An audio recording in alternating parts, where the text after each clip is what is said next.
ओम नमः शिवाय गुरवे सच्चिदानन्दमूर्तये निष्प्रपञ्चाय शान्ताय निरालम्बाय तेजसे।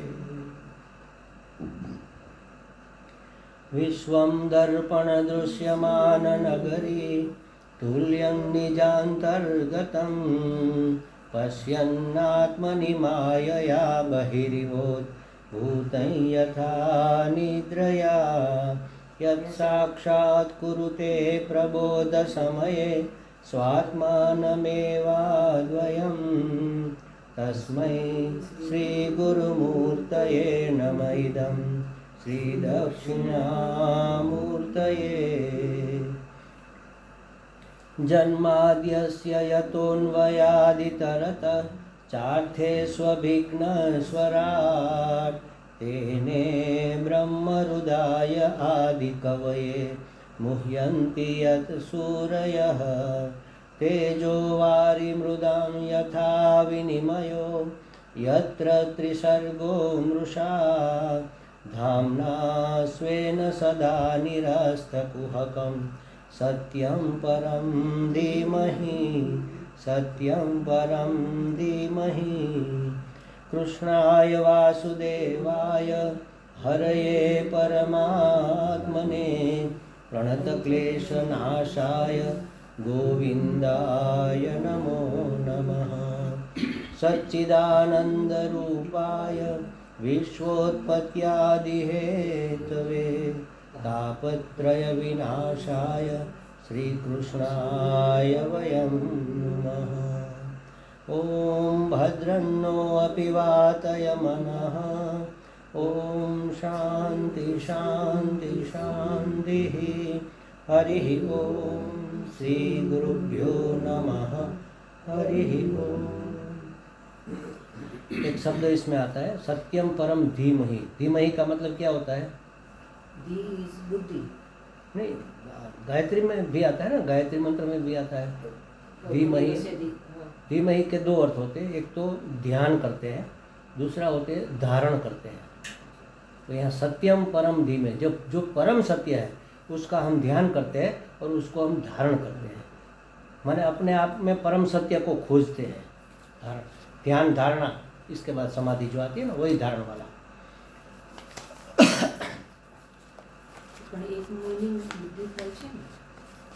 खाली धीनो, हाँ धीमहि, आखो भेगो शब्द है, बे शब्द नहीं। धीमहि, हाँ गायत्री मंत्र में ओम भूर्भुवः स्वः तत्सवितुर्वरेण्यं भर्गो देवस्य धीमहि।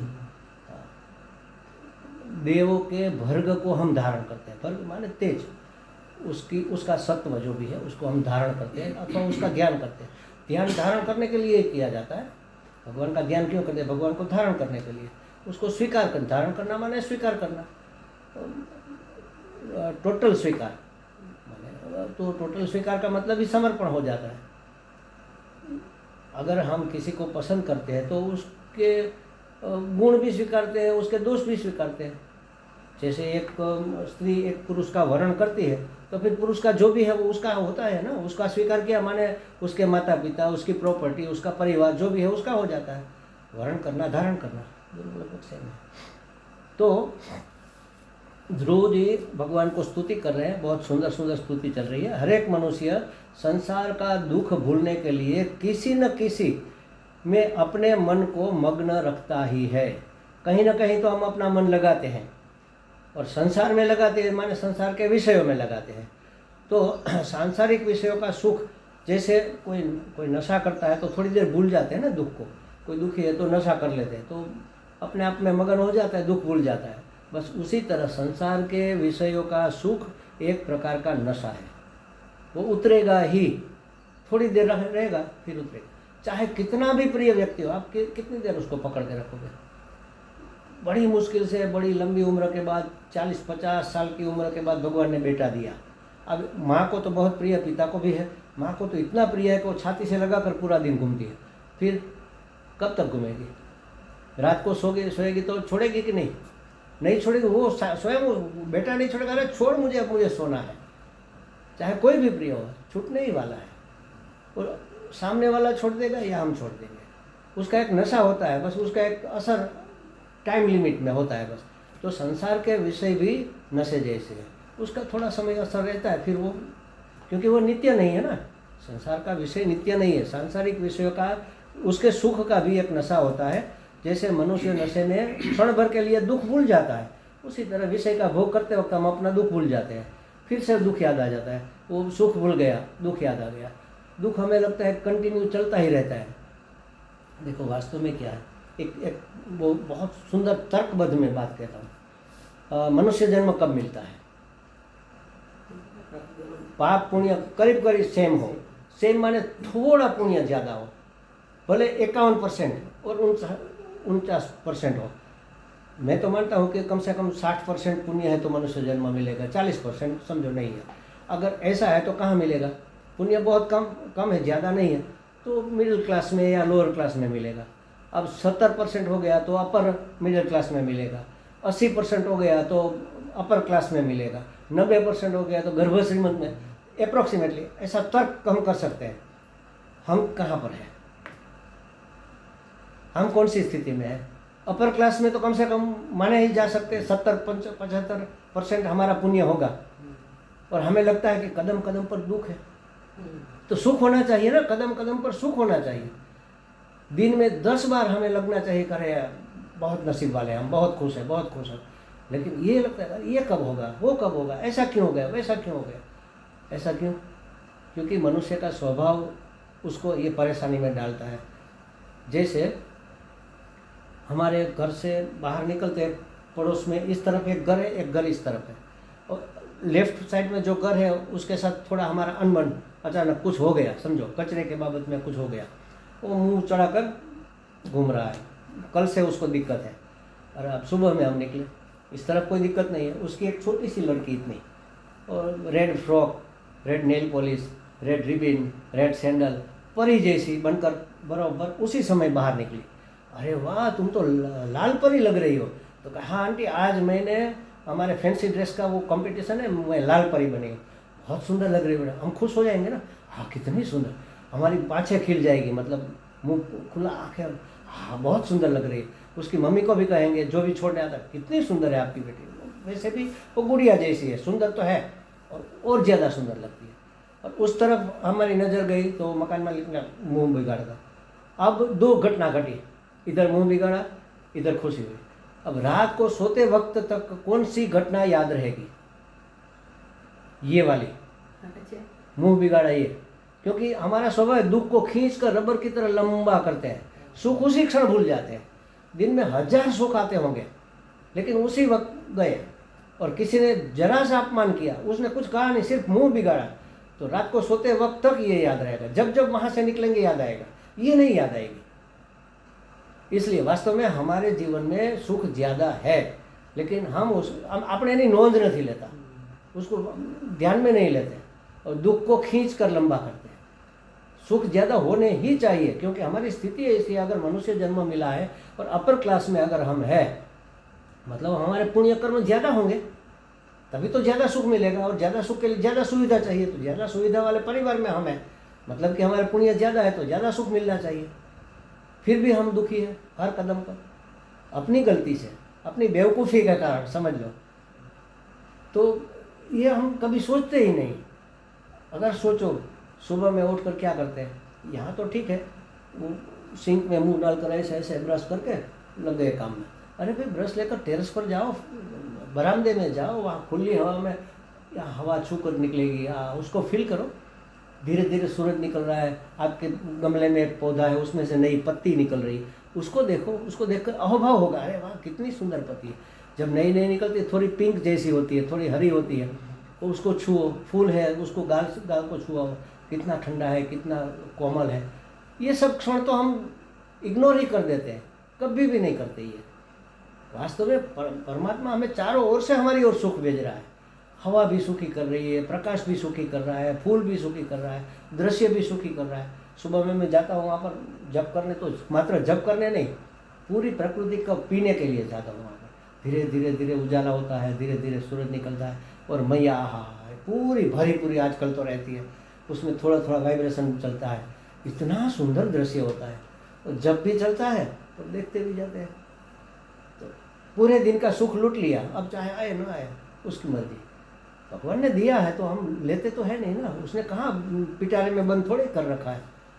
लेकिन हम चुक जाते हैं, जो दुख है उसको खींच कर लंबा करते हैं। छाती है पोतरी राखी, मरीज क्या हूँ दिन नहीं भूलूँ, तो था दुखी। दुखी होने से कौन रोक सकेगा? उसने मेरा अपमान किया, मरते दम तक नहीं भूलूंगा। तो फिर दुखी होगा तू, नहीं भूलेगा तो। सुख को तो याद रख, ऐसा कहना ना, ये सुख को मैं मरते दम तक नहीं भूलूंगा, तो खुशी रहेगी ना मुख पर। लेकिन दुख जानबूझकर हम डूबना चाहते हैं। तो कहते हैं कि सुख का ये जो विषयों का सुख है वो नशे जैसा है, थोड़ी देर रहता है, फिर हमारे स्वभाव के कारण ये होता है वास्तव में। अब याद करो, कल दोपहर को यहाँ पर, यहीं पर, शाम को नहीं, आज सुबह को नहीं, कल दोपहर को हमने क्या खाया था, कौन सी सब्जी थी, नहीं याद। एक ही दिन के बाद हमें याद नहीं है। कुछ तो मीठा मधुर लगा होगा उसमें, चलो बिल्कुल पसंद नहीं है, लेकिन कुछ तो अच्छा लगा होगा, बिल्कुल नहीं याद। एक एक बूंद जैसे हम अपने शरीर पर डालते हैं ना, ट्राई करना आप, टबलर से पानी धीरे धीरे डालना, और वो जो बूंद जा रही है ना उसके साथ साथ चलो, मन से छूती हुई जा रही है, इतना रोमांच होगा, इतना खुशी हो।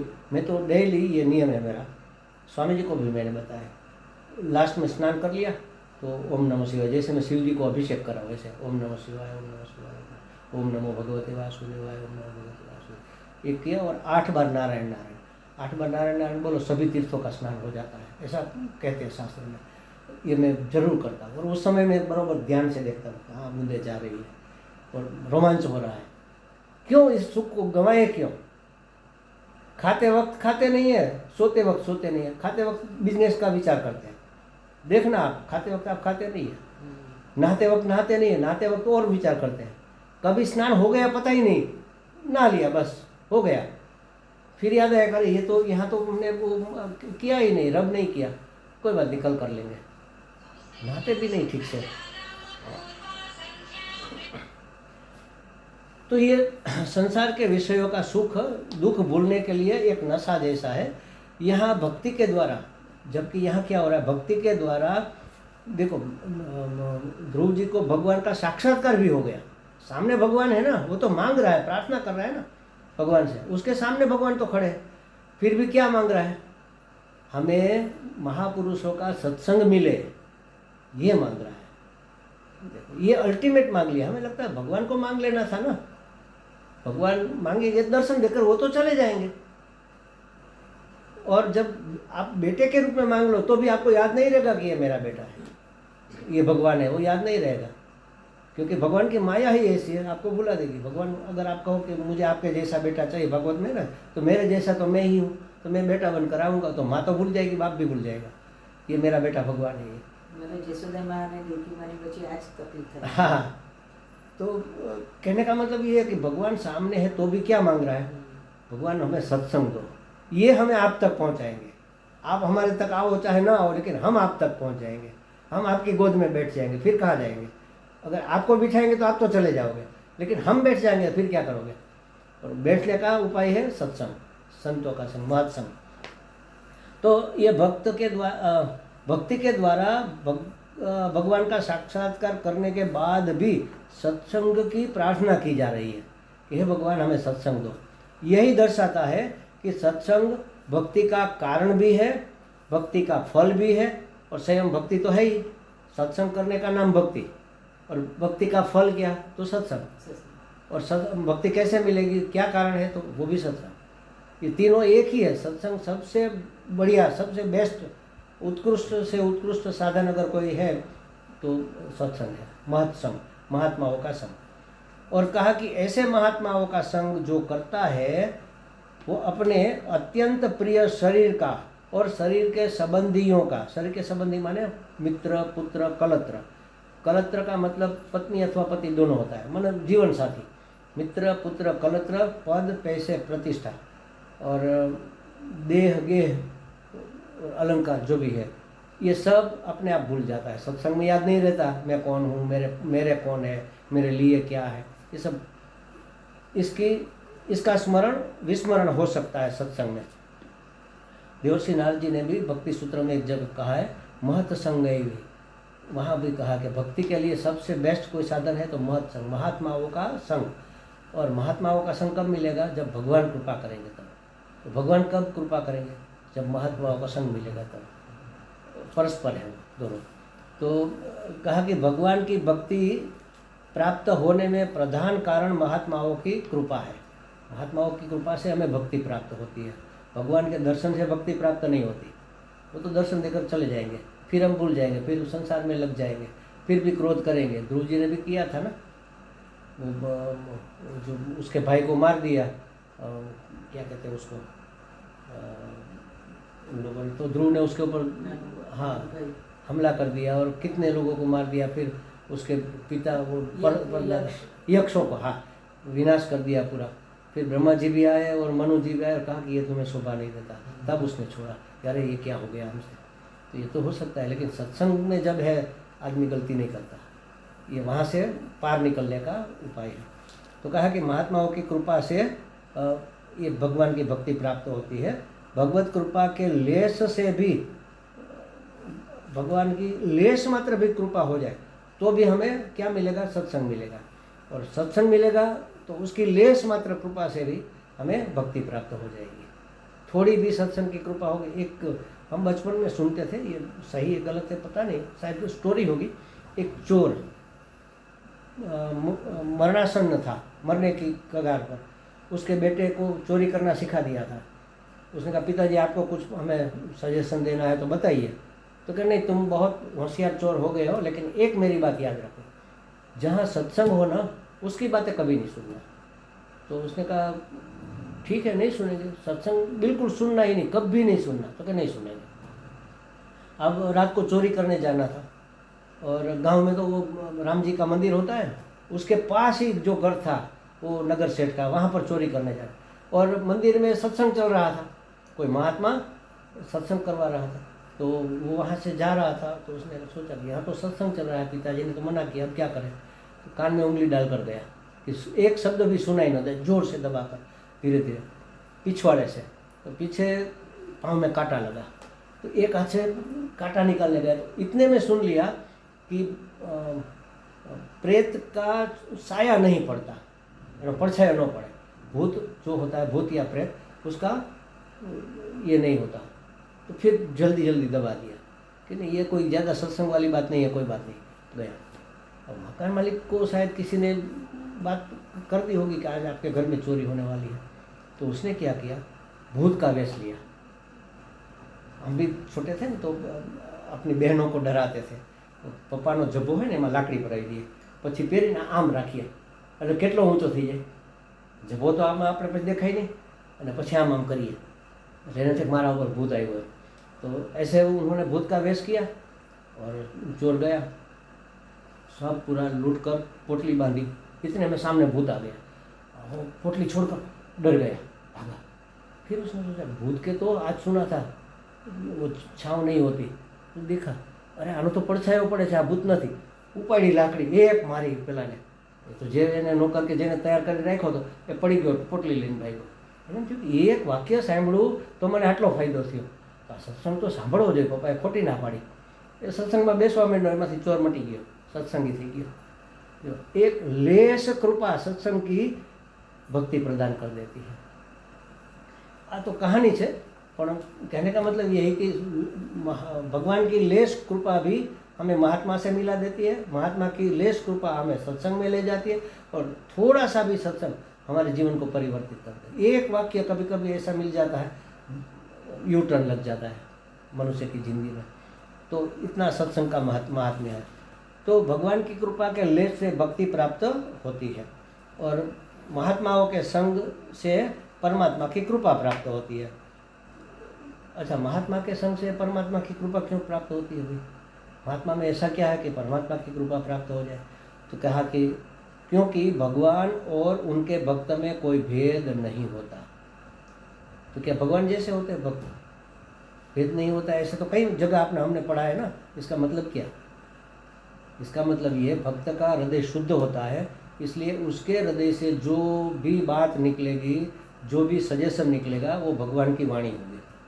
भगवान उसी के हृदय में जाकर प्रेरित करेंगे कि तुम ऐसा। कहते हैं कि वो महात्मा सिद्ध महात्मा है, जो आशीर्वाद दे दे वो हो जाता है। जा बच्चा हो जाएगा, बेटा हो जाएगा तुम्हारा, तो हो जाता है, क्योंकि वो शुद्ध हृदय है। आपने प्रणाम किया, उसकी सेवा की, उसने जाना, उसके हृदय, उसको कहना नहीं था, उसके मुंह से निकल गया, तो किसने निकाला?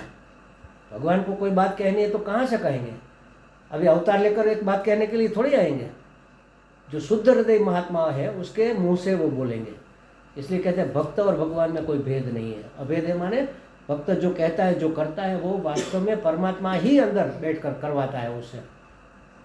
इसलिए कहते हैं सत्संग करने वाला भी परमात्मा, सत्संग सुनने वाला भी परमात्मा है। परमात्मा ही वाणी बनकर यहाँ से बोल रहा है, परमात्मा ही वहाँ से कर्णेंद्रिय बोलकर सुन रहा है। परमात्मा के सिवा और कोई है ही नहीं, वास्तव में वो दूसरा तो है ही नहीं, लेकिन खास करके भक्त के हृदय में वह अभिव्यक्ति उसको मिलती है, क्योंकि शुद्ध हृदय में अभिव्यक्त होगा। काम क्रोध रजस तमस जहाँ भरा है वहाँ भगवान कहाँ दिखेंगे? वहाँ अगर प्रकाशित होंगे तो भी विकृत हो जाएंगे। जैसे लाल चश्मा पहना तो सब लाल ही दिखेगा। तो ये आवरण अगर बीच में कोई रंगीन है तो साफ नहीं दिखाई देगा। अब राग द्वेष अगर हमारे अंदर है तो भगवान बोलेंगे तो वो राग द्वेष पूर्वक हो जाएगा। अपना स्वार्थ मिक्स करके हम बोलेंगे। बोल तो सब सही रहे, लेकिन कभी कभी लोग गलत क्यों बोलते हैं? क्योंकि उसमें राग द्वेष मिला देते हैं। वाणी को सत्ता स्फूर्ति कौन प्रदान करता है? अंतरात्मा ही करता है ना, वो भगवान ही तो करता है। तो झूठी वाणी क्यों निकलती है? चश्मा राग द्वेष का, वो राग द्वेष में मिलकर विकृत हो जाता है। सुकृत होना चाहिए, उसके बदले विकृत हो जाता है।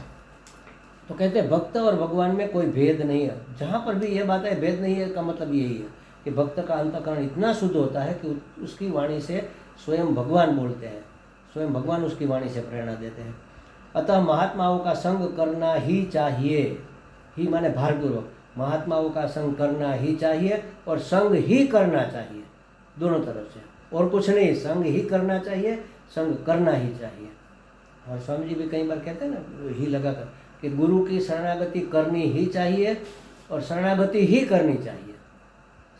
श्रोत्रिय ब्रह्मनिष्ठ सद्गुरु की शरणागति करनी ही चाहिए। स्वामी जी जब बोलते हैं तो ये दोनों बोलते हैं, शरणागति करनी ही चाहिए और शरणागति ही करनी चाहिए, और कुछ नहीं। जैसे समझो कि कोई कहे कि हम गुरु की बहुत सेवा जो चाहिए वो ला कर देते हैं, उसकी सुविधा का ख्याल रखते हैं, लेकिन गुरु को तो मानते हैं, गुरु की एक बात नहीं मानते, तो शरणागति कहाँ हुई? गुरु को जब प्रसन्नता कब होती है? हम स्वामी जी को खुश करने के लिए चाहे कुछ भी कर ले, समझ लो। और एक आदमी ये कुछ नहीं करता, फिर भी उसकी और स्वामी जी की प्रसन्नता ज़्यादा है। क्यों? स्वामी जी जो कहते हैं वो करता है, और हम अपने मन की करते हैं उसको खुश करने के लिए।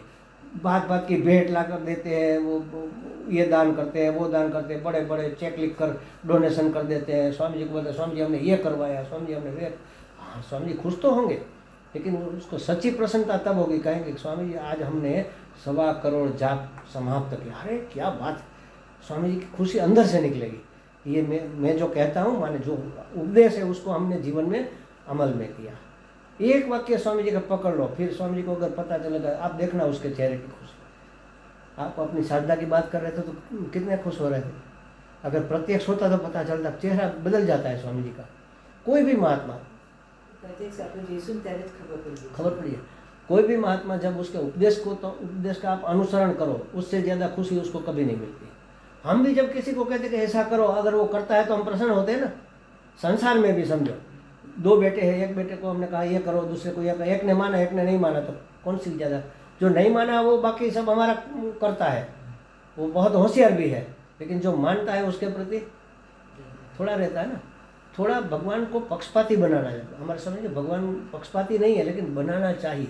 उसका एक उदाहरण में जैसे समझो कि एक ट्विन है, बच्चे 5 साल के 2 बेटे हैं, दोनों सुंदर हैं, दोनों होशियार भी है, दोनों एकदम सयाने भी है, बिल्कुल कभी कोई परेशानी नहीं, कुछ नहीं। दोनों खेल रहे हैं एक कोने में, और पापा जा रहे हैं ऑफिस को। अब यहाँ ये छोटा टेबल है, टीपो है, यहाँ पाँव रख कर वो अपनी लेस शूज़ की बांध रहे हैं, और कार की चाबी बाजू में रख दी और लेस बांध रहे हैं। अब एक पाँव की लग गई, दूसरी लगा रहे हैं। उसमें एक बच्चे ने देखा, दोनों ने देखा, लेकिन एक बच्चा उठ कर आया, वही चाबी लेकर कहा पापा लो आपकी चाबी। पापा ने ली, वो तो लेने ही वाले थे, तो उसके प्रति थोड़ा और प्रेम बढ़ेगा कि नहीं बढ़ेगा? अरे वाह, मेरा बेटा इतना मेरा ख्याल रखता है, दूसरा भी प्रिय है, नहीं प्रिय ऐसा नहीं। लेकिन वो जो करने वाले हैं, वो जो चाहते हैं, करने वाले हो चाहे ना, वो जो चाहते हैं वो हमने कर दिया, तो उससे ज़्यादा खुशी होगी। ये पक्षपाती बनाने का उपाय है। वो तो होना ही है, भगवान के हाथ में क्या नहीं है, क्या नहीं होने वाला, लेकिन उसके निमित्त हम बने तो भगवान की प्रसन्नता प्राप्त होती है। तो वो चाबी देने वाला लड़का ज़्यादा थोड़ा सॉफ्ट कॉर्नर होगा कि नहीं होगा? भले पक्षपात नहीं है, लेकिन ये मेरा बेटा सयाना है, समझदार है, अभी इतना छोटा है, देखो अपने पिताजी की कितनी सेवा करता है, वो भी कभी परेशान नहीं करता, वो भी बैठा है, देख रहा है, टाटा बाय बाय भी कर रहा है, ये भी कर रहा है। लेकिन वो चाबी लेने ही वाले थे, हम ही ने रखी थी, कहेंगे लो पापा आपकी चाबी, कितना वो मीठा लगसे। उस भगवान को इस तरह से पक्षपाती बनाया जाता है। सब भगवान का ही तो है, हमारा क्या है? उसी का लेकर तेरा तुझको अर्पण, लेकिन अर्पण करो तो सही, नहीं करोगे तो वो नहीं लेगा, उसी का तो है। लेकिन पापा आपकी चाबी, बस इतना सा करना है हमें पक्षपाती बनाने के लिए। तो कहा कि महानुभावों की सेवा करने वाले माया को पार कर जाते हैं, माने उसको भगवान की माया फिर इफेक्ट नहीं करती। माया में ताम तरंती थे, ऐसा नाथ भक्ति सूत्र में। कौन तरता है? सतरती, वह तर ही जाता है, तर जाता ही है, ऐसे 2 सूत्र है। जो ऐसे महत पुरुषों का जो संग करता है, वह पूछा था कि माया को कौन कैसे तर सकता है, कौन तर सकता है? तो कहा महत संग जो करता है वो माया को तर जाता है, तर ही जाता है। सतरती, ऐसे 2 सूत्र है। वल्लभाचार्य जी ने भी कहा है एक जगह कि सिद्धांत तो यह है कि किसी का संग न करो, लेकिन संग किए बगैर हमारा मन मानेगा नहीं, जन्मों के संस्कार है, तो महात्माओं का संग करो। अगर संग करना ही है तो महात्माओं का संग करो, सत्पुरुषों के संग करना चाहिए और करना ही चाहिए। इससे क्या होगा? तो ऐसे संग से जन्मने वाले काम का औषध संत है। कामना जो हमारे अंदर पैदा होती है ना, फिर नहीं होगी, उसकी दवा है संत। संत माने संत का सत्संग। उससे फिर अब ठीक है, हो रहा है, ठीक है, मिला तो भी ठीक है, नहीं मिला तो भी ठीक है, वरना आप कहेंगे नहीं मुझे ये मिलना चाहिए, मुझे ये मिलना चाहिए। ये कामना होती चाहिए होती रहती ना। काम माने कामना, कोई भी वस्तु की, व्यक्ति की, पदार्थ की इच्छा, किसी व्यक्ति से संबंध जोड़ने की इच्छा हो, किसी वस्तु को प्राप्त करने की इच्छा हो, परिस्थिति बदल। वास्तव में हमारा मन क्या करता है? जब प्रतिकूलता लगती है ना, तब हम परिस्थिति में परिवर्तन करते हैं, बहुत तो हो गया तो जगह बदल देते हैं, या तो किसी को डांट कर वहाँ से भगा देते हैं, परिस्थिति। फिर जो सत्संग है धीरे धीरे परिस्थिति में परिवर्तन करना छोड़कर मनस्थिति में परिवर्तन करेगा। जो है ठीक है, चलो उसकी मर्जी, वो करे, हम अपना करेंगे। मनस्थिति परिवर्तित, मन है और मनुष्याणाम, जैसा मन है वैसा मनुष्य हो जाएगा। मन अगर आपका शांत है, शुद्ध है, तो जगत चाहे उद्धाम मचाता हो, आपको कोई इफेक्ट नहीं होगा। और मन शांत नहीं है तो कोई जरा भी बोलेगा, अरे चुप रहो, बैठो चुप, सोचने दो जरा। लेकिन आप सोचो ना, आपको कौन मना कर रहा है? क्योंकि हमारी मनस्थिति ठीक नहीं है। परिस्थिति बदलने के बजाय परिस्थिति से मनस्थिति में आ जाओ, और फिर क्या करना है? मनस्थिति से आत्मस्थिति में चले जाओ। ये हमारी अध्यात्म यात्रा का पहले परिस्थिति बदलो, माने एकांत सेवन करो, अनुष्ठान के लिए तीर्थ स्थान में जाओ, ये परिस्थिति बदली हमने, वहाँ पर नहीं हो सकता, ये परिस्थिति बदली। अब मनस्थिति बदलो, इसके कारण मनस्थिति बदली, मनस्थिति बदलने के बाद अब आत्मस्थिति। अभी जो संसार हमारे आत्मा माने हमारे अंदर अंतःकरण में घुसा हुआ है, अब हमारे मन में, आत्मा का मतलब यहाँ मन है, तो मन में जो घुसा हुआ है, अंतःकरण में जो संसार घुसा हुआ है, वो बदल कर भगवान उसके स्थान पर आ जाएंगे। तो परिस्थिति से मनस्थिति, मनस्थिति से आत्मस्थिति, ये यात्रा का रूट है। तो वल्लभाचार्य जी यही कहा कि भाई सत्संग से जो रोग होता है, तो काम होता है, काम एक प्रकार का रोग ही माना जाता है, तो काम की औषधि संत है। संग से उत्पन्न होने वाले काम की औषधि संत। संत माने संतों का संग। भागवत जी में राहुगण ने भी कहा, आगे आएगा आपको तो आ गया होगा। राहुगण उपदेश देता है, जड़ भरत जी उपदेश देते हैं राहुगण को। तो क्या कहते हैं कि यह भक्ति तप से नहीं मिलती, यह भक्ति यज्ञ से नहीं मिलती, घर का त्याग करने से भी नहीं मिलती, वेद का अध्ययन करने से भी नहीं मिलती, और जल, अग्नि, सूर्य आदि कोई भी देवता की साधना करने से भी नहीं मिलती। महापुरुषों के चरण की रज के अभिषेक के बगैर भक्ति प्राप्त नहीं होगी। महात्माओं की चरण रज से स्नान करना पड़ेगा। तो जहाँ महात्मा है वहाँ से धूल लेकर स्नान कर लो, ऐसा नहीं। चरण रज में स्नान करना, उसका अभिषेक करना माने उसकी शरणागति, उसका संग करना। उसके बिना ये भक्ति मिलने वाली नहीं है। और भक्ति के बिना आपका अंतःकरण शुद्ध तो हो जाएगा, पवित्र नहीं होगा। शुद्ध तो हम फिल्टर लगा देंगे, हो जाएगा, सेवा से भी शुद्ध हो जाएगा, लेकिन अहंकार बचा रहेगा कि हमने इतनी सेवा की। अब भगवान के कारण, भगवान की प्रसन्नता के लिए, भगवान को अर्पण करके करेंगे तो फल की कामना नहीं रहेगी, तो पवित्र भी हो जाएगा। जैसे जो हींग होती है ना, हींग, अब स्टील की डिब्बी में हींग हमने भरी है, हींग खत्म हो गई तो वॉश में दे दिया, पाउडर डालकर धो लिया, फिर भी आप देखो उसमें स्मेल आएगी। चाहे कितनी बार धो, स्मेल आएगी, जाएगी नहीं। अब उसकी स्मेल निकालने के लिए क्या करना पड़ेगा? उसको तपाओ, आग में तपाओ, फिर स्मेल नहीं आएगी। तो ये भक्ति ये काम करती है, हमारे अंतःकरण को उसकी स्मेल भी निकाल दे, उसकी गंध भी निकाल देती, पवित्र कर देती। कहने का मतलब वो शुद्ध तो हो गई, डब्बी शुद्ध तो हो गई, पवित्र नहीं हुई, अभी भी उसमें स्मेल आ रही है। जब स्मेल नहीं आएगी तब पवित्र मानी जाती है। तो पवित्र करने के लिए भक्ति से जैसा अंतःकरण शुद्ध और पवित्र होता है, ऐसा भी और किसी भी साधन से नहीं होता। सेवा से शुद्ध तो हो जाता है, उपासना से स्थिर हो जाता है। उपासना भक्ति में जब बदल जाए तो उपासना बहिर साधन है, भक्ति आंतरिक साधन है, दोनों एक ही, एक सिक्के की दो बाजू। जब बाहर हम जो उपचार करते हैं, घंटी बजाते हैं, आरती करते हैं, ये सब उपासना। भगवान के करीब रहना, आसनम माने भगवान के करीब रहना, कुछ भी करके जो भी क्रिया हमारी है भगवान के लिए करते करते फिर भक्ति तो अंदर है कि जहाँ जहाँ मेरी नज़र पड़े हरि तुझ हाजरी, ये भक्ति हो गई, ये हो गई भक्ति। फिर वासुदेव सर्वमिति, ये भक्ति हो गई। तो कहते हैं कि ऐसा महात्माओं के चरण रज का अभिषेक किए बिना भक्ति प्राप्त नहीं होती। गोस्वामी तुलसीदास जी ने बहुत सुंदर कहा है कि सुख का मूल भक्ति अनुपम सुख का मूल है, જેની ઉપમા ન આપી શકાય ऐसे सुख का मूल भक्ति है। संत अनुकूल हो तो वह भक्ति का सुख हमें मिलता है। अनुकूल अगर कोई संत मिल जाए तो भक्ति का सुख मिलता है। और भागवत में भी बहुत सुंदर कहा, न रोधयति माम योगो न सांख्यम धर्मम एव च न स्वाध्यायः न तपः त्यागो नष्टो पूर्त न दक्षिणा व्रतानि यज्ञ छंदासी तीर्थानि नियम यमाहा यथा वरुंधते सत्संग सर्वसंगापहो इमाम। भगवान कहते हैं कि धर्म मुझे वश में नहीं कर सकता, समझो, योग मुझे वश में नहीं कर सकता, ज्ञान मुझे इतना वश में नहीं कर सकता, धर्म भी मुझे इतना वश में नहीं कर सकता, जप तप त्याग इष्ट पूर्त माने समाज सेवा के जो कार्य होते हैं, कुआं खुदवाना, मंदिर बनवाना, ये सब इष्ट पूर्त, दक्षिणा भी मुझे वश नहीं कर सकती।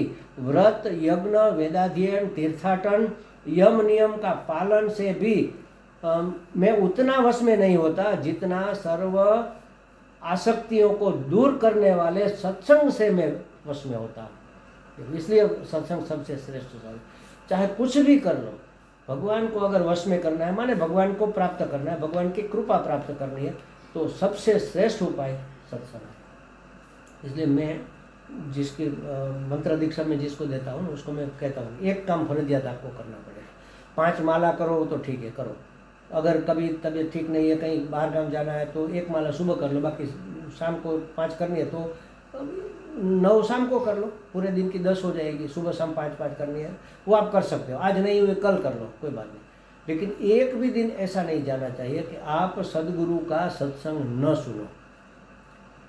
अगर समझो कि हमारा अध्यात्म परिषद में आज सत्संग नहीं आया तो पुराने तो बहुत सारे पढ़े, कोई भी आपको पसंद हो, 15 मिनट 10 मिनट 15 मिनट 20 मिनट एक बार सत्संग सुन लो, बस।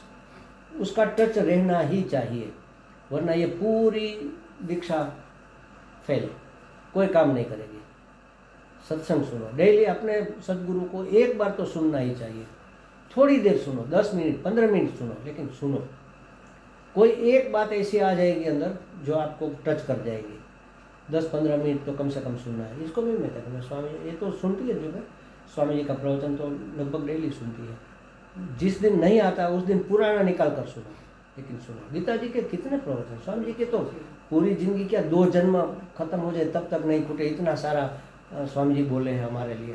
तो कोई भी निकाल कर सुनो। जब स्वामी जी का लंबा ब्रेक होता है ना, तो मैं कोई पुराना विषय निकालता हूँ। अपरोक्ष अनुभूति सुनता हूँ, दृग्दृश्य विवेक सुनता हूँ, साधन पंचकम सुनता हूँ। इवन ये शुरू का पहला ग्रंथ कौन सा कहते हैं हम, तत्वबोध, मैंने 10 बार सुना होगा। कम से कम व्याख्या तो स्पष्ट हो जाती है स्वामी जी जो करते हैं, तो उसमें तत्वबोध निकाल लिया, सुन लो। ज़्यादा गंभीर नहीं सुनना है, तत्वबोध सुन लो, लेकिन कुछ सुनो। गुरु मुख से कुछ भी, एक दिन भी ऐसा नहीं होना चाहिए कि गुरु मुख से हमने कुछ सुना नहीं।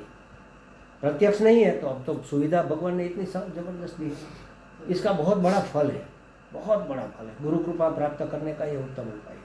आपकी श्रद्धा इतनी दृढ़ हो जाएगी तो फिर क्या होगा, गुरु में ज़्यादा श्रद्धा हो जाएगी तो श्वेताश्वेतर उपनिषद का अंतिम मंत्र, उसमें कहा है कि आपको भगवान के ऊपर जितनी श्रद्धा है, जैसे आप भगवान को मानते हो, वही बुद्धि अगर आपकी गुरु में हो गई तो श्रुति अपना अर्थ स्वयं खोल देगी।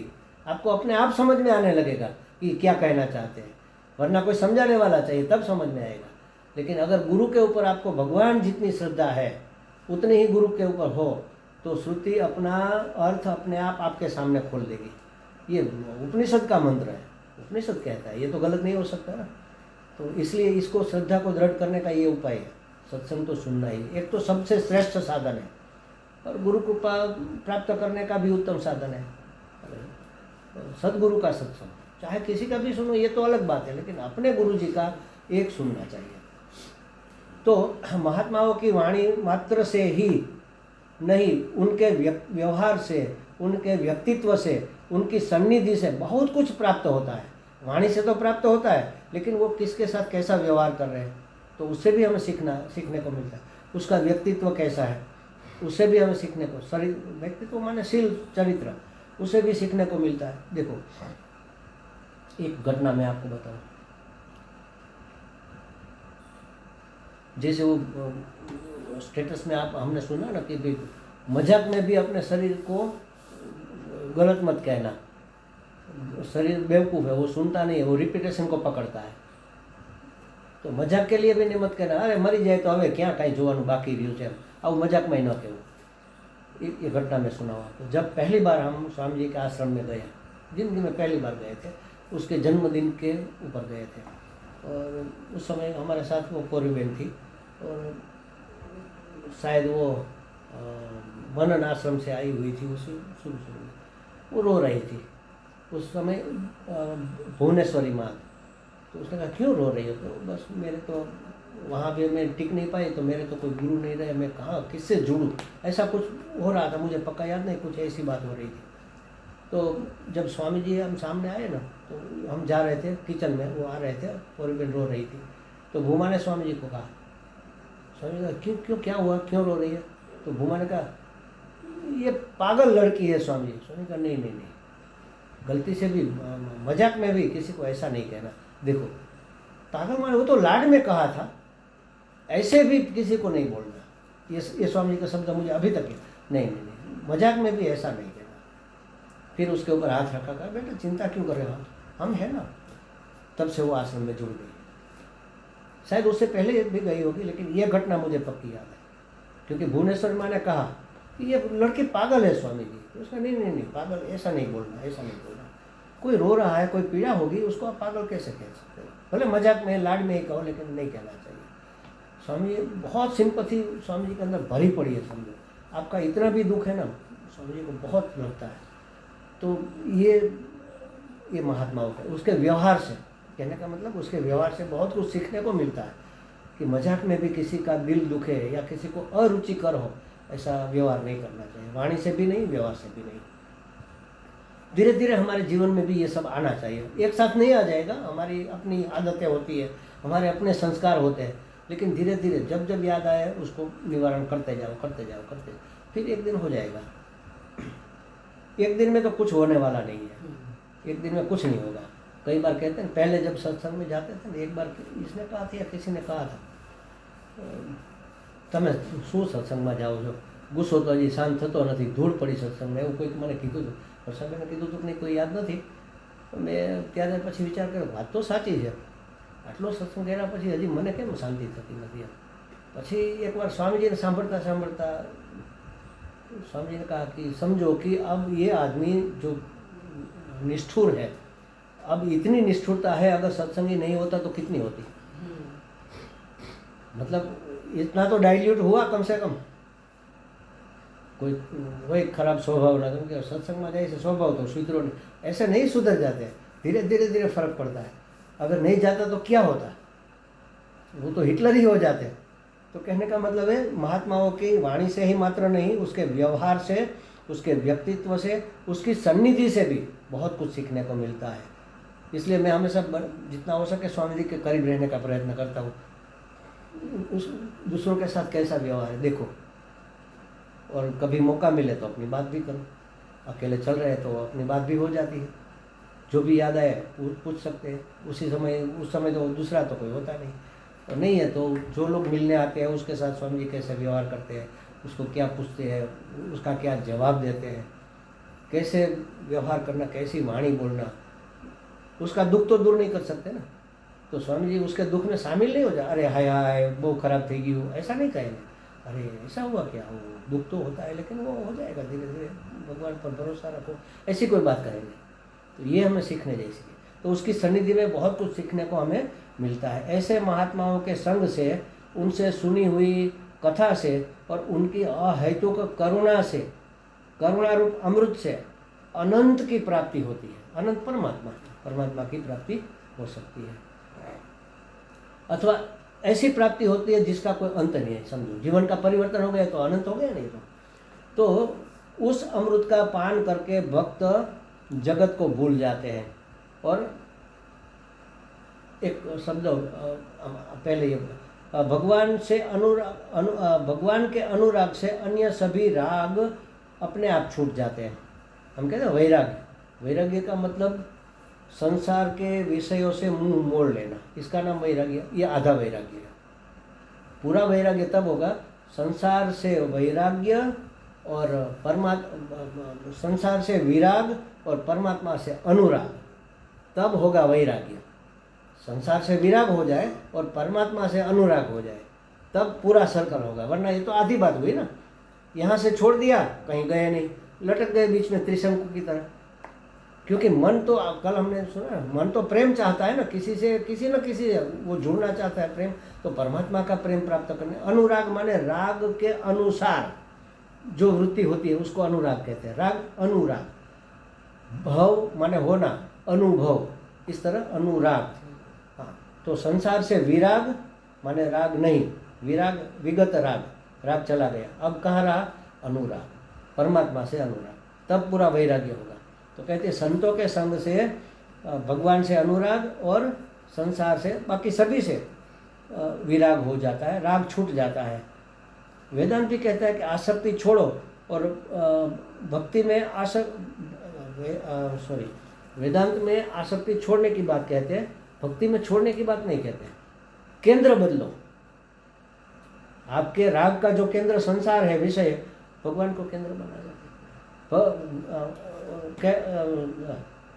ज्ञान मार्ग में कहते हैं कि आप अभिमुख हो जाओ, वहाँ से विमुख हो जाओ, यहाँ से अभिमुख हो जाओ, या कहो कि राग छोड़ो अनुराग करो, दोनों बात तो एक ही है। तो बिना इसको छोड़े और इसको पकड़े पूरा सर्कल नहीं होता। इसलिए कहते हैं कि आसक्ति छोड़ो। जैसे मैं कहता हूँ ना, कई बार कहते हैं, मुझे भी कोई लोग पूछते हैं कि स्वामी जी अहंकार केवी रीते मटे? नहीं मिटेगा। अहंकार मिट जाए तो आप ही मिट जाओगे। आप टिके हो अहंकार के कारण, हमारा जीवन अहंकार के कारण है। जब ज्ञान की 7वीं 6ठी 7वीं भूमिका आती है ना, तब अहंकार मिट जाता है। तो 3 सप्ताह से ज़्यादा वो शरीर टिक नहीं पाता, 21 दिन में वो लय हो जाता है, क्योंकि अहंकार ही नहीं है, किसके सहारे टिकेगा। तो फिर क्या करें? कहते हैं कि अहंकारी बाधा है हमारी मुक्ति में। परमात्मा प्राप्ति में अहंकार ही बाधा है, हमारे दुखों में अहंकार ही कारण है, तो क्या करें? अहंकार को परिवर्तित कर दो। अहंकार कौन सा है? अरे मेरे पास इतना धन है, अरे मैं इतना बड़ा आदमी हूँ, अरे मेरी इतनी बड़ी प्रतिष्ठा है, अरे मेरा इतना बड़ा पद है। इसको छोड़कर अरे मैं भगवान का इतना बड़ा भक्त हूँ, मैं तो भगवान का लाडला हूँ, ये अहंकार ही है ना। लेकिन वो सात्विक अहंकार हो गया। जो राजसिक तामसिक अहंकार था उसको सात्विक में बदल दो कि हम तो भगवान के लाडले हैं, हमें क्या पड़ी है संसार की। तो ऐसा अहंकार करना ही चाहिए, तब अहंकार डाइवर्ट हो जाएगा। मतलब अहंकार का केंद्र बदल गया, या तो राजस तामस में से सात्विक हो गया, डाइल्यूट हो गया, पवित्र हो गया। ये अहंकार चाहिए। कामना नहीं करनी है, कामना छोड़ो, लेकिन परमात्मा प्राप्ति की कामना करनी है ना, उसको कामना नहीं कहते, वो स्वरूप की प्राप्ति है, इसलिए वो कामना नहीं है। उसी तरह भगवान के लिए जो किया गया अहंकार, अहंकार नहीं माना जाता, वो सात्विक हो गया। वो सात्विक वस्तु तो हमारा स्वरूप है, परमात्मा का स्वरूप है, वो तो हमें उससे मिलाने के लिए है। एक रूप हो गए ना, दोनों एक रूप, वो भी शुद्ध सत्व। परमात्मा अत्यंत शुद्ध है, अत्यंत सात्विक है, इसलिए कि शुद्ध सत्व जो हो जाता है वो परमात्मा से मिल जाता है। जो बीच में हर्डल था वो निकल गया, जो कचरा था वो फिल्टर हो गया, अब दोनों एक हो गए। एक गंदा पानी है, एक साफ पानी है। अब गंदे पानी को फिल्टर कर लो, आरओ में से निकाल लो, फिर साफ पानी में मिला, तो दोनों एक ही हो गए। तो केंद्र बदलना है, भक्ति में कहते हैं केंद्र बदलना है। यहाँ कहते हैं कि अहंकार को सात्विक कर दो, हमारे ज्ञान मार्ग में अहंकार को सात्विक कर दो, ऐसा कहते हैं। कभी अहंकार मिटेगा नहीं, जो भी है ऐसे ही। आप अपनी सभी आदत अगर ऐसी रखनी है, कुछ छोड़ना नहीं है, सिर्फ बदलना है। छूटेगा भी नहीं महाराज, कैसे छूटेगा? खाना पीना छोड़ देंगे क्या? तो सोना छोड़ देंगे क्या? हम किसी से नहीं मिलेंगे, चलेगा क्या? किसी को तो मिलना पड़ेगा ना। हम कुछ नहीं करेंगे तो उठकर थोड़ा ये पाँव जकड़ जाएंगे ना, वॉकिंग नहीं करोगे क्या? कुछ तो करना पड़ेगा ना। अब अकेले रहते हो तो आपकी बेड कौन बिछाएगा? नहीं करेंगे तो कौन करेगा? करना है, लेकिन कोई ऐसा काम नहीं करना है जिससे बंधन हो। कर्तृत्व के साथ नहीं करना है, अकर्ता होकर करो ना। सेवा करनी है लेकिन ढूंढने नहीं, अपनी गोद में आ जाए कर लो, ये भगवान की इच्छा है तो कर दिया। तो बस इतना मात्र परिवर्तन करना है, बस उसका फोकस बदलना है। फोकस कहते हैं क्या? बस फोकस बदलना है, फोकस बदल दो, बात बन गई। इतना आसान। ये वो जो एक स्वामी राम सुखदास जी, इतना सुंदर, वो तो कभी कभी कहते हैं, उसने कहा कि ज़्यादा ज्ञान की आपको आवश्यकता भी नहीं है, जितना जानते हो बस उतना हो जाओ, बात खत्म। क्या हो जाए महाराज? जो माना है उसको ना माना कर दो पहले तो, कि मैं स्त्री हूँ, मैं पुरुष हूँ, मैं गृहस्थी हूँ, मैं ये हूँ, मैं नालायक हूँ, मैं लायक हूँ, जो भी माना हुआ ना माना कर दो, और अपने आप को ऐसे बदल दो, अभिमुख हो जाओ, बात खत्म। और कुछ करना नहीं है, जितना जानते हो वैसा हो जाओ, उसके ऊपर अमल अपने व्यवहार में लाना शुरू कर दो। कौन नहीं जानता मैं ब्रह्म हूँ? हमारे स्वामी जी भी कहते हैं, बहुत सुंदर बात, मेक इट फेक इट, कहते हैं आप ब्रह्म हो ये तो तय है, हमें अनुभव नहीं है, चलो अनुभूति नहीं हुई, हम ब्रह्मास्मि ये तो शास्त्र कहता है, इसके ऊपर हमें भरोसा पूरा है, गुरु जी कहते हैं उसके ऊपर पूरी श्रद्धा है, हम भी मानते हैं, बुद्धि से भी मानते हैं कि वास्तव में मैं ब्रह्म हूँ। ठीक है, अगर मैं ब्रह्म हूँ, अब देखो आसान तरीका, अगर मैं ब्रह्म हूँ तो मेरी वाणी कैसी होनी चाहिए, ऐसा बोलना शुरू कर दो। मेरा व्यवहार कैसा होना चाहिए, ऐसा व्यवहार करना शुरू। मेरी सोच कैसी होनी चाहिए, शुरू कर दो। मेरे सिद्धांत कैसे होने चाहिए, करो, आप ब्रह्म हो गए। अगर मैं ब्रह्म हूँ तो ब्रह्म कैसा होना चाहिए, मैं वैसा बस करना, उस तरह से व्यवहार करना शुरू कर दो। इसी एंगल से सोचना शुरू करो, इसी एंगल से बोलना शुरू करो, इसी एंगल से व्यवहार करना शुरू कर दो, तो ब्रह्म हो गया कि नहीं? इसका अर्थ है मेक इट और fake it. Take it till you make it. हाँ, fake it to make it. हाँ सॉरी, मैंने उल्टा बोला, भले गलत ही आप नहीं पता, लेकिन करना लग जाओ तो हो जाएगा। एक बार स्वामी ने ये भी कहा था, कर कर करशो ने तो नक्कर થઈ જશે, कर कर कर कर करो नक्कर થઈ जैसे। जैसे मैं आपको बताऊं कि आपको पता है बहन जी, इस कोने में भूत होता है, हाँ आप हंस के बात टाल दोगे, फिर इसको बताऊंगा, आप सुनो इस तरह से, इसको बताऊँ, ये इसको बताओ, आप सुनो इस तरह से। फिर एक ही बात में 100 बार कहूँगा ना, तो 101 बार आपको भूत दिखेगा, आपको वास्तव में दिखेगा, वहाँ है कि नहीं है वो अलग बात है, लेकिन आपको दिखेगा। तो कर कर कर कर करके नक्कर हो गया। ये संसार नक्कर इसलिए हमें दिखता है, जन्मों से कर रहे हैं सब, ये मेरा, ये मेरा, ये मेरा, ये मेरा, ये मैं, ये मैं, ये मैं, तो ये मैं हो गया। कर कर करो नक्कर हो, तो उसको क्यों करें? हम ब्रह्मास्मि को ना करें कि मैं ब्रह्म हूँ। अगर मैं ब्रह्म हूँ तो मेरे विचार कैसे होने चाहिए, मेरा भाव कैसा होना चाहिए, मेरी वाणी कैसी होनी चाहिए, और मेरा व्यवहार कैसा, बस ऐसा करना शुरू करो। 100% नहीं कर पाओगे, लेकिन धीरे धीरे शुरू तो करो, कदम कदम तो चलो। जब मैं प्रिंसिपल था ना, तो मैंने अपने ऑफिस में अपनी कुर्सी के पीछे यहाँ पर लिखवा कर रखा था, જ્યાં સુધી દેખાય ત્યાં સુધી જાઓ, ત્યાં જવાથી વધુ આગળ દેખાશે। આપણે દેખાતું નથી, કેવી રીતે પહોંચશું, પણ દેખાય ત્યાં સુધી તો જાઓ, બધું આગળ દેખાશે। તો જેટલું થાય એટલું તો કરો, आगे का हो जाएगा अपने आप। तो हम ब्रह्मास्मि, अगर मैं ब्रह्म हूँ तो कैसा होना चाहिए, तो ऐसा होना चाहिए। चलो करना शुरू करते हैं। नहीं कर पा रहे, जितना हो सके उतना करो, धीरे धीरे धीरे बात बनती जाएगी, बनती जाएगी, एक दिन आप ब्रह्म हो जाओगे। इससे आसान और क्या हो सकता है? देखो, ये महात्माओं की दी हुई टेक्निक है। स्वामी जी कर कर करो नक्कर हो जाएगा, यहाँ से ये मैंने पकड़ा। स्वामी जी का फेक इट और मेक इट, आप गलत गलत भी मान लो कि आप ब्रह्म हो तो हो जाओगे। तो ये सब चीज़ें छोटी छोटी बातें हैं, लेकिन उसको पकड़ना पड़ता है और उसको जीवन में उतारना पड़ता है। सीधा नहीं हो जाएगा, जन्मों के संस्कार है, निराश होने की बात नहीं है। स्वामी जी ने कहा था, अब आप एलिवेटर में चढ़ गए हो ना, पहुँचोगे, लेकिन उतरना नहीं, बस उतर नहीं जाना। 10वें माले तक आप वहीं पर टिके रहो तो हो जाएगा। इतनी आसान बातें हमारे संस्कारों के कारण हमें कठिन लगती है। वास्तव में कोई कठिन, अपने आप को पहचानने में, अपने आप के पास पहुंचने में क्या दिक्कत है? कहीं और जाना है तो ट्रैवल चाहिए, वो ट्रैवलिंग एजेंसी चाहिए, टिकट चाहिए, पैसे चाहिए, बहुत कुछ चाहिए। अपने आप को मिलने में क्या दिक्कत है?